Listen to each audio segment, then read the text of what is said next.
Hey ladies and gentlemen, as I said in class, here's me just going through the PowerPoint. Some of you may have missed little bits of it, some of you may have been away. This is to help you out.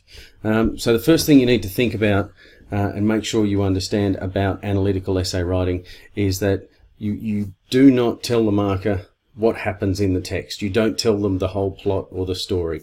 They already know it. If you ever at the bottom of an essay get a comment that suggests that there was too much storytelling, that's what you've done. You've told the story rather than what the bottom point is here, using the text, in this case rabbit-proof fence, as your evidence to make the point that you're making about the text. And that's the important. So the text is your evidence. The essay is, yeah. So the first thing you do before even thinking about writing your essay is you translate the question. So a question may be something along these lines. A text can open your eyes to other worlds. Discuss in relation to your class text. Okay, so what we need to do is work out what the text is saying for us.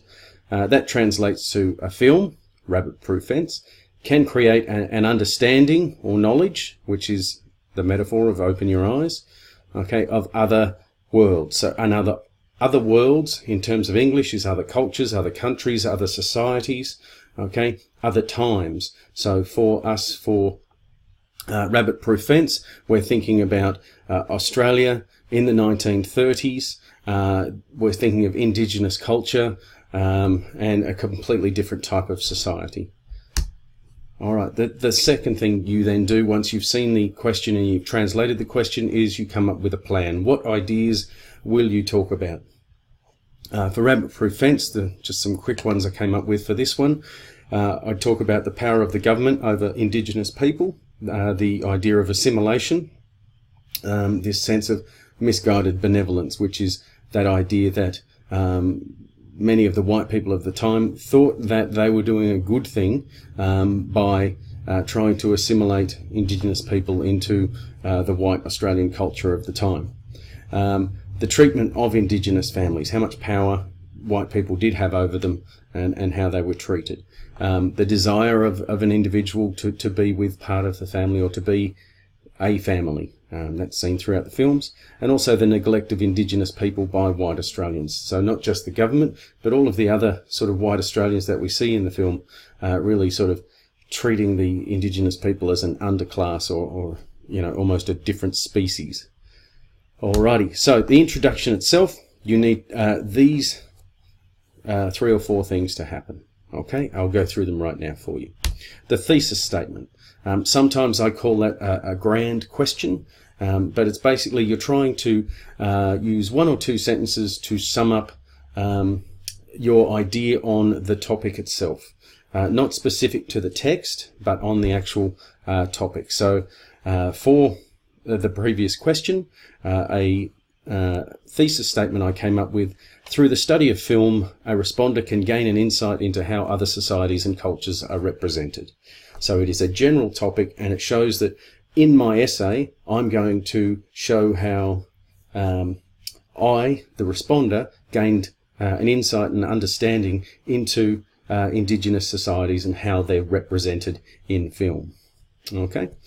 So that's your thesis statement. It tries to sum up the whole idea, and you don't mention the text in that. It's supposed to be a standalone statement that attempts to show how you will answer the question.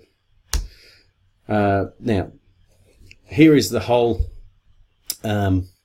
introduction for you guys. So you can see in yellow up the top here, I have the thesis statement.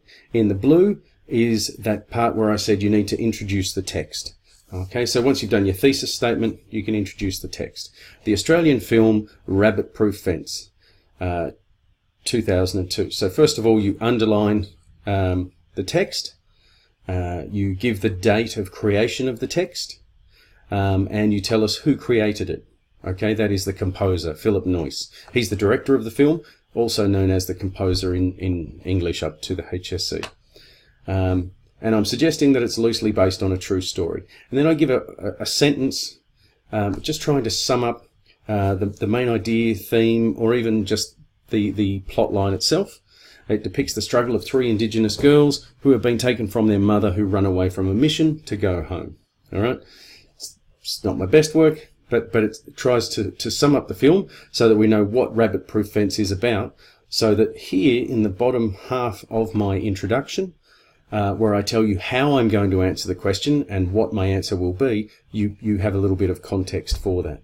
So the film looks at the power of the government over Indigenous people, how they rip children away from their families, and questions the policy of assimilation. So that was that first idea that I had within my plan. It also explores the desire of children to be with their families and the neglect of the white population to care for the Indigenous people of the nation.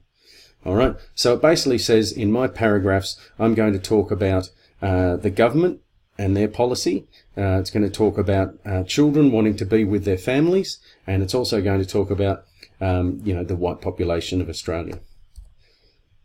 Here are some questions. If you want to pause the video here, you can write down those questions. There's some practice questions for you.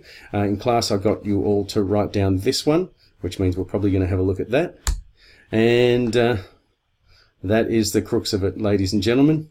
No one can ever write anything really brilliant in the 45 minutes that we give you, but we give you 45 minutes anyway. Please follow the structure that we've given you in this, and you'll be way on course to do that. Thank you.